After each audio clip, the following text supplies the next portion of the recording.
Shoutout mga idol, magandang umaga, tanghali at gabi sa inyo.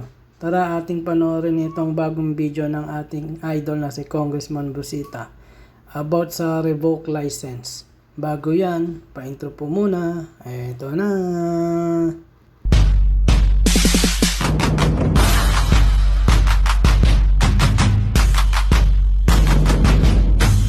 Kasama, no? May problema.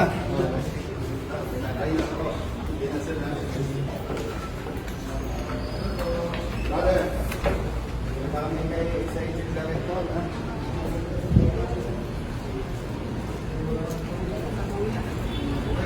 Ito yan. Tayo natin. Go. Go. Alarm tag po. Alarm. Kaya kami Mendez. Brother, si Atty. Wendel, Bumaba lang kung hindi nasikaso sa akin. yung in-endorse ko sa kanya, okay na. Okay na po, In-endorse ko sa'yo. okay na po rin po.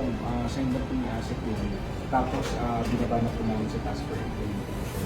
I-double check lang po namin kung tapos na. Pero okay na po na po. Paki-double check, ito yung isa. Reebok, no? Ano po? Anong pangalan mo? Richia Parkan. Yeah, Richia Parkan. Rachel Bergan.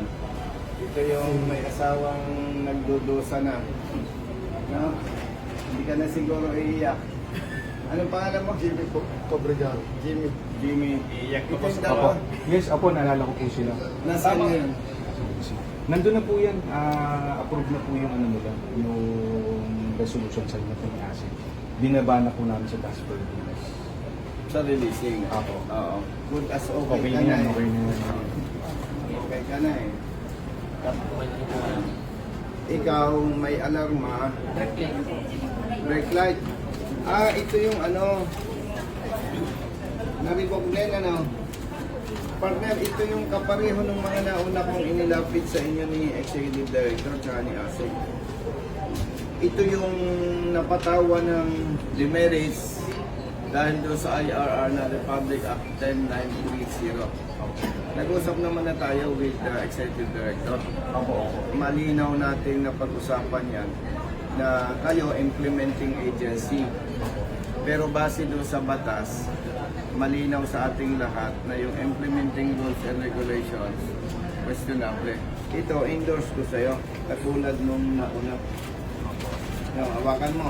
Tensya ka na ha. Okay na po, marami na po tayong natulungan. Marami na tayong na-resolve. Opo. Eh kayo naman, implementing agency, syempre, nandyan na yan. Opo. Tapos, na-revoke na sila. Ang ginagawa nyo na lang, ma-resolve. Correct. Pero hindi naman tama, brother, na lagi na lang tayong ganito. Opo. Kaya dapat once and for all, ma-resolve talaga. No? Nahuli po sa Pakisya. Ito naman sa Baguio. Po, bali na grant naman po sa akin noong November 23 po yung license ko na-release. Na-release. Opo, then may ito po yung Ang problema mo, yung pong hindi ka makapag-renew ng lisensya. Opo, dahil nakatag pa rin po sa Naka-alarm pa rin. Okay. Ito po yun. Tapos may show cause order pa rin nga pong pinadala na sa bus, pero hindi naman po pinapansin yung operator. So, tuloy rin po. At by the way, balik tayo doon sa issue mo. Ano ang pagkahuli sa'yo? Nakatigil naman po kami noon sa Governor Park Drive ng Baguio. Then, nung nagkantak po sila ng wala naman po kami bali sakay. Then, yun nga po. Pero assume total driver ka. Bali, Nung extra bus. driver po nila. Spare lang po nila ako. Ako po yung kapalitan dahil malayo po yung biyahe. May locos pa po yun eh. Pero ang pinaka sinasabi mo dyan, out of line colorum. Opo. Pero nag-run yung appeal mo kasi ikaw ay driver. Opo. At ang dapat parusahan kasi yung company. Yes, Opo. correct. So nag-run yung sa'yo, Opo, nung November 23 pero po. naka-alarma pa rin yung Opo, iyong... yung alis ko 2 years Okay, ago. punta ka doon. Sige, number 2. 2 years. May halos magto 2 years na Grabe. po. O sige, tabi kayo dyan. Tingnan ang kamay mo. Guhit ng palad mo eh. Medyo minalas ka muna. Medyo magulo po. May tawang ko lang. Ikaw naman. Ako, hindi naman magulo ang guhit ng palad mo, pero ang dumi. Ikaw naman, Ibiyagas lang po kaya sa akin. anong... Out of line po kami. O sige, ano yung kwento nun sa'yo? Bali, galing po kami ng UP Los Baños. Pupunta po dito sa UP Liman. Okay. Yung siyempre po, ang company sila, no choice kami tumakbo po kasi alam namin may practice dito, may remote. Hindi, ibig sabihin, driver ka na ano? Driver po ng DLTV. DLTV ng bus. Bus company. Ano ang chinarge sa'yo? Total- Violation? Out of Ganun line? din po, out of line. Out of line? Okay. Brother, nag-usap kami ni Atty. Wendell. Opo. Pag tiningnan mo yung chow, pag out of line o kolorom, ang liable yung company. Yes. Opo. Parang ang paliwanag dyan, nakita ko naman yung chow tama. Ang problema lang partner, may problema sa implementation.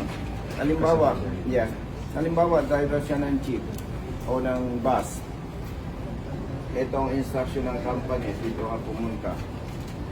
Ayan, driver naman, hindi naman natin hinahamag, sunod lang ng sunod sa company. So, suma total, kapag ka sinabing out of line at company driver, pag tinignan natin yung job, ang liable doon yung company. Ano ang biyahe mo? Nalito na. Ano po, sa biyahe po namin, Santa Cruz, Buendia, doon lang po yung practice. Tapos, Pinabiyahe po kami ng UP Diliman, Yun. UP Españols. Yun. Tama, naalala ko na, nahihilo na ako ang dami niyan Ibig sabihin brother, correct me if I'm wrong, kaya ko lang na-explain sa'yo para madali mo ma-recall. Una, makikita mo sa job, pag ako'y driver ng company, nagbiyahe out of line, ang liable company. Hindi ako. Kapareho niya, inuto siya na magbiyahe daw, di out of line. Siyempre, bilang driver, wala naman siyang kapangyarihan o kakayahan na sabihin, boss, ayaw ko, out of line yan. Siyempre, tatanggalin yan. At siyempre, nagtitiwala sa operation manager. So, in other words, doon sa sinasabing out of line, ang liable talaga yung bus company. Maliban sa ating opinion, base yung sa job. Opo.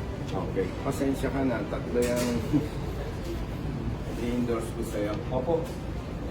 Tutulungan po natin sila kung naiintindihan naman actually kung marami natin ganyan Maraming kapareho nito ang kaso, ano? Hopefully, kung ang kaibigan may makaupo sa Senado, with your help po.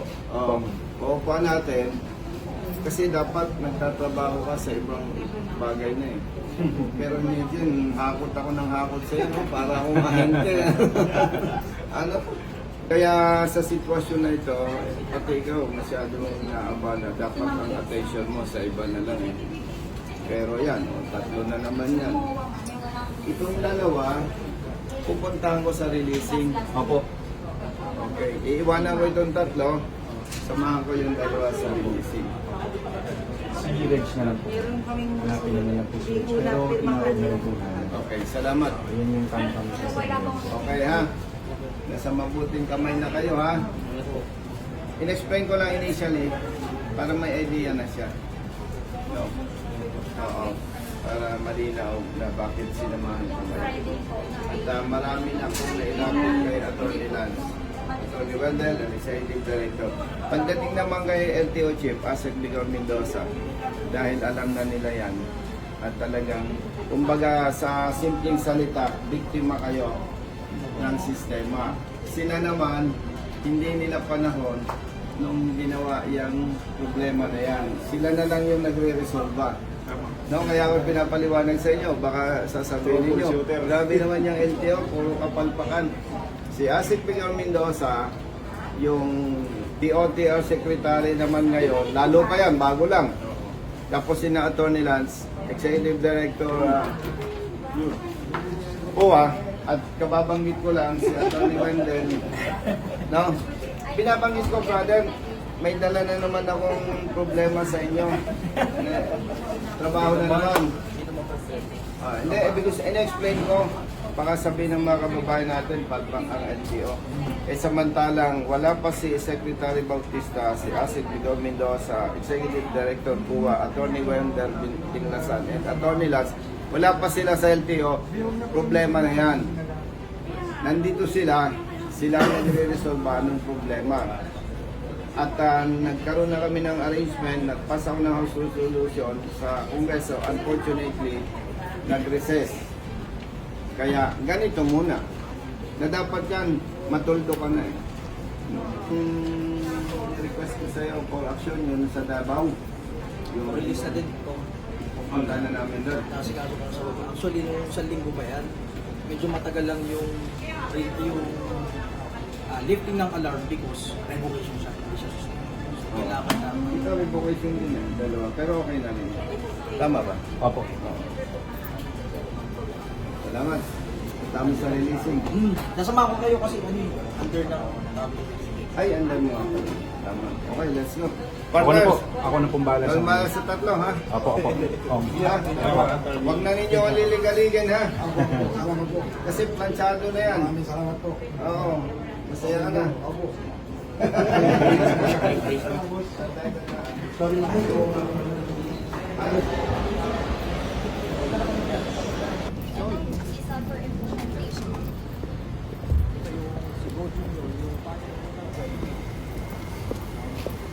Pero kung release na So, kapag ka-actual release na, dito tayo. Bangon ng office mo, ah. ito yung may authorization Nag-comply na. Compliant na to eh, ang alam ko eh. Pati yung Europe. Apo, yun po yung mga plan. So, ano yun? So, i-confirm po namin sa releasing if na-release na yung items. Ano, Hindi, pumunta wala, sa- hindi siya ma-release kasi si Congressman Busita ang may authorization. Nasa Davao yan, eh. Okay. Sige, Okay. samahan kita sa taas sa kanya ng Okay, tapos itong dalawa, anong status? Sino si Abragan? Ako. Kaya po, Si ito Abragan. yung naki, MIT. Kailangan po niya ng DRC. Ano yung DRC? Driver's Reorientation Course. Reorientation. Mag-reorientation siya under the IRR. Dito lang yan kung sa TSD natin. Ay, sige, sasamahan na rin namin mo. Orientation. Usapin na natin si TSD. Gusto ko sana, with respect sa inyo, consider biktima siya. Dapat sana, huwag nang nahirapan. Kasi kaya nga nag-apila kami dito eh. May problema si Reds doon sa IRR. Na-review na namin yan. Na-review na rin ni Atty. Wendell and PD. May problema doon. Na-explain ko nga sa ating mga kababayan. Yan ay nadatnan namin yung problema. In other words, biktima siya eh. Kaya dapat, huwag na natin pahirapan. Kasi ano po yan, pina-implement na actually siya sa MIT. Waiting na lang po siya for the certificate of completion ng DRC. So ngayon, i-endorse na lang po natin sa TSD para ma-schedule po si Sir. Kung pwede sana ma-assist na rin. Alin lang oras ba ang DRC? 1 day, isang buwan. Confirm. Kawawa naman to. Gano'ng katagal nang wala hanap buhay? Nandito po ba kayo sa Manila? Ilang months ka nang wala hanap buhay? Tawag ko lang TSD. O, tatlong Tawag mo po. yung may endorse na. Parang may bus kagad po para kung nandito kayo sa Manila, makagawa na natin kagad. Ito, okay na to. Ang alam ko, naiinan na to eh. Kay? Hindi. Si Keo Beat yung nakuha na niya. Yes, sir. Okay na to. Okay na to. Pag gusto mo, kung samahan mo lang kita sa releasing para kay Golden. Sige. Habang tinatawa. Abang tinatawa. Ikaw, standby. Kino-coordinate sa ano. Hindi kaya. Tama kayo sa amin. Sa traffic safety division. Oo. Tawagan mo.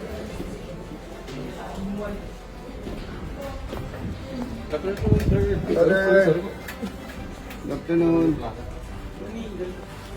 Of course, with the help of LTO. Lalong-lalo na si Atty. Wendell na nag-coordinate sila sa LTO Davao na doon na mag-process ng authorization. Pati yung Euro. Yes, po.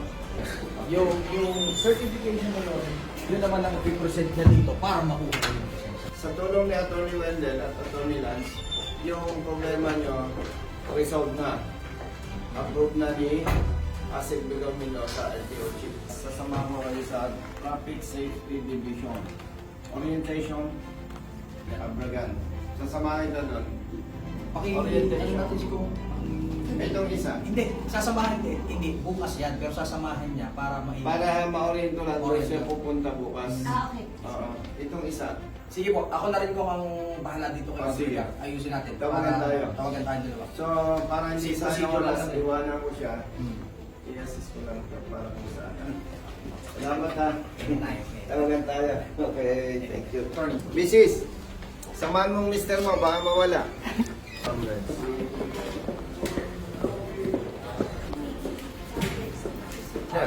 Brother. Brother. Kumusta? Ngayon, ano ang problema niya? Okay lang? Wala pa. Hello. Brother. Congressman Busita, ang idol. Picture lang. Tanggalin mo mo. Thank you.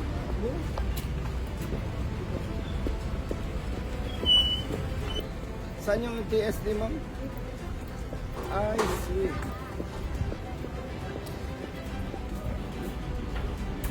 Brother, afternoon. Dito ang TSD. Yes, sir. Yes, sir. May ongoing, ano? Nakatapos na Ay, exam na lang, sir. Ay,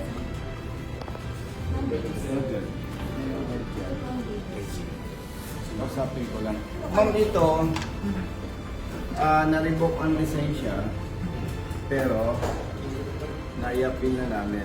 Okay, meron na pong ano. Oo, kasi malinaw kay ASEC, malinaw kay Executive Director at sa mga concerned staff. May problema daw sa ini-implement ng LTO. Yung Implementing Rules and Regulation ng Republic Act 10930. Okay. Yung demerit system. Ibig sabihin po, ito ay biktima ng maling pagpapatupad ng batas at na-revoke ang lisensya. Unfortunately, required pa rin siya na magkaroon ng orientation ba? So, babalik siya mambukas. Okay po, sige sir. In-endorse ko ma'am siya sa'yo kasi nga, babalikan natin, biktima lang siya nung maling implementation. Okay, sir, ang amin pong ano natin, ang concern natin, yung sa DRC niya.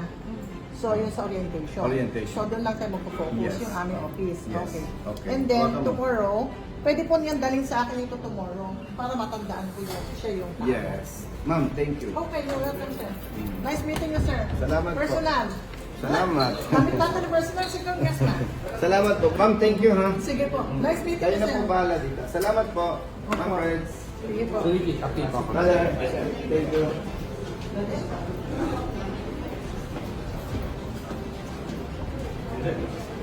Ito po yung ating kapatid na driver from Davao. Okay na yung lisensya niya, bro. Brother Richard, good afternoon. Ganda po, sir. Oo, yung lisensya mo nandito na sa akin, hawak ko na. Maraming thank you, sir. Oo, paparating ko na ito sa iyo, ano. At doon sa mga kababayan natin na na-revoke din ang lisensya, na biktima ng maling pagpapatupad ng batas, ay sabihan natin na magsadya lang o tumawag sa aking opisina. Huwag nang pumunta. Oo, at yun lang, binalita namin sa iyo. Okay. Maraming salamat, sir. Okay, may biyahe kaming Mindanao. Siguro kung maaaring ipadala ko ito sa iyo sa LBC or pag may biyahe ako, dalhin ko. Pero yung pinakamabilis, makakarating ito sa iyo. Okay? Po, sir. Maraming thank you, sir. Okay, sige. Ingat. Ingat. Okay, sir. Mabuhay. Okay, okay. Bye-bye. Bye-bye. So, sa mga kababayan natin, no, na mga na-revoke ang lisensya, katulad ni Brother Richard Go. Sa ating mga kababayan na na-revoke ang lisensya, no, dahil doon sa Republic Act 10930, base po sa batas wala kayong kasalanan sapagkat dalawa lang ang binabanggit doon sa Republic Act 930. Number 1, kapag ang lisensya mo ay 5-year ang validity at wala kang violation sa loob ng 5 years, entitled ka ng 10 taong validity ng lisensya. Ikalawang intention ng batas na yon, sinasabi doon na maging maayos, stricto ang pagbibigay, pagkakaloob ng LTO ng lisensya. Halimbawa, Brother Matt, nagkalisensya ka na questionable, ikaw at ang kawani ng LTO ay iimbestigahan at kakasuhan, papatawan ng kaukulang parusa. Walang sinabi doon sa batas na yon na ang LTO ay mag-set ng demerit system. Wala din sinabi sa batas na yon na kapag ikaw ay public utility driver times 2 ang iyong demerits. Wala rin sinabi sa batas na outright revocation kasi hindi makatao, hindi makatarungan. At higit sa lahat, paulit-ulit nating napapatunayan, marami tayong mga police enforcers, LTO officials na hindi alam yung tamang pagpapatupad ng batas. Lalo pa, yung mga local enforcers ng iba't ibang lokal na pamahalaan. Ibig sabihin, Brother Matt, marami silang nabibiktima nagkaka-demerits. Pero sa pangkalahatan, mali talaga dahil hindi inutos ng batas. Nag-submit tayo ng House Resolution sa Kongreso para maimbestigahan at may tama ito. Ang problema lamang, inabot ng recess, hindi na imbestigahan. Kaya gano'n ang sitwasyon. At paglilinaw sa ating mga kababayan, noong maupo si Secretary Bautista, si Asek Vigor Mendoza, LTO Chief and Executive Director Greg Pua, at itong mga kaibigan nating lawyers dito sa LTO, paglilinaw po, wala silang kasalanan sa usaping ito. Wala pa sila sa posisyon problema na ito. Na-discover lamang natin ito, Brother Matt, itong huli lamang. At yun nga, at kasama natin itong inaaksyonan. At sa ating mga kababayan, nakakalungkot po na napakarami nating mga kababayan ang biktima ng maling pagpapatupad ng batas na ito base sa implementing rules and regulations. Ang masakit po nito, yung driver na may violations, pinagmulta na ng malaking halaga. Tapos kapag na-meet yung demerits na sinet ng LTO, outright revocation. So napagmulta na, dinagdagang pamparusa. Hindi lamang mga drivers na biktima dito ang napaparusahan, pati buong pamilya. Lalo pa kung driver ka, wala ka namang alam na ibang hanap buhay. Kaya talagang napakabigat po nito. Sobrang bigat. Ito po ay ilan lamang sa mga problema na kinakarap ng mga kababayan nating motorista.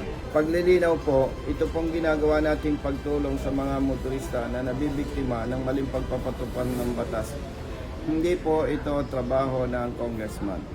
At kung naman tayo po ay maluklok sa Senado, ipagpapatuloy natin ito, hindi rin ito trabaho ng senador. Pero ang tanong, kung hindi natin sila tutulungan, sino ang tutulong sa kanila?